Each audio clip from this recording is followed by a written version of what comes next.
Genesis chapter 21, New Living Translation. The Lord kept his word and did for Sarah exactly what he had promised. She became pregnant, and she gave birth to a son for Abraham in his old age. This happened at just the time God had said it would. And Abraham named their son Isaac. 8 days after Isaac was born, Abraham circumcised him as God had commanded.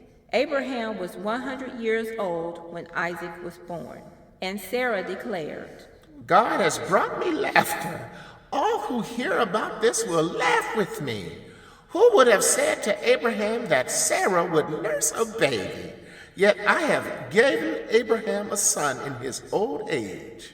When Isaac grew up and was about to be weaned, Abraham prepared a huge feast to celebrate the occasion.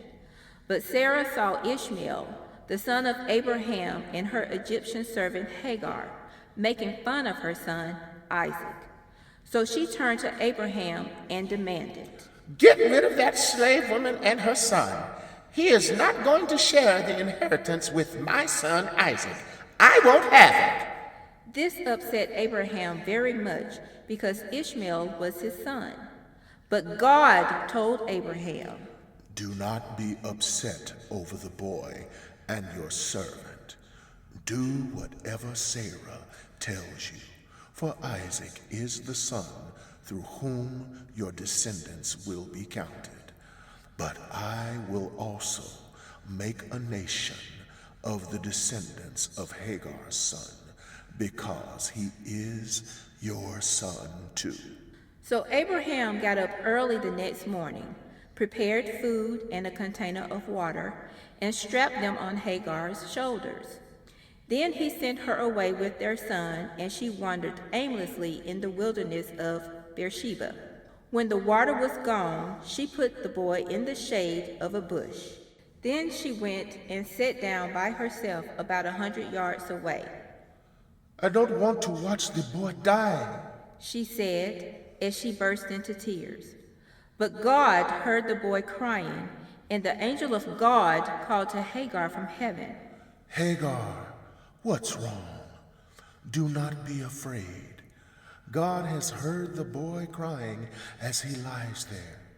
Go to him and comfort him, for I will make a great nation from his descendants. Then God opened Hagar's eyes, and she saw a well full of water. She quickly filled her water container and gave the boy a drink. And God was with the boy as he grew up in the wilderness. He became a skillful archer, and he settled in the wilderness of Paran.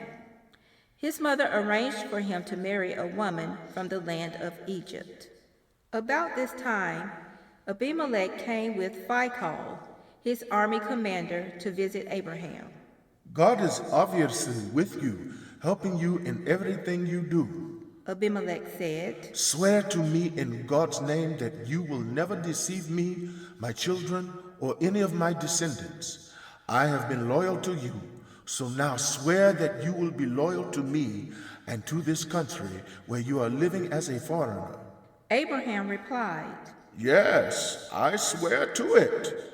Then Abraham complained to Abimelech about a well that Abimelech's servants had taken by force from Abraham's servants. This is the first I have heard of it, Abimelech answered. I have no idea who is responsible. You have never complained about this before. Abraham then gave some of his sheep, goats, and cattle to Abimelech, and they made a treaty. But Abraham also took 7 additional female lambs and set them off by themselves. Abimelech asked, Why have you set these 7 apart from the others? Abraham replied, Please accept these 7 lambs to show your agreement that I dug this well. Then he named the place Beersheba, which means well of the oath, because that was where they had sworn the oath. After making their covenant at Beersheba, Abimelech left with Phicol, the commander of his army, and they returned home to the land of the Philistines. Then Abraham planted a tamarisk tree at Beersheba, and there he worshipped the Lord, the eternal God. And Abraham lived as a foreigner in the Philistine country for a long time.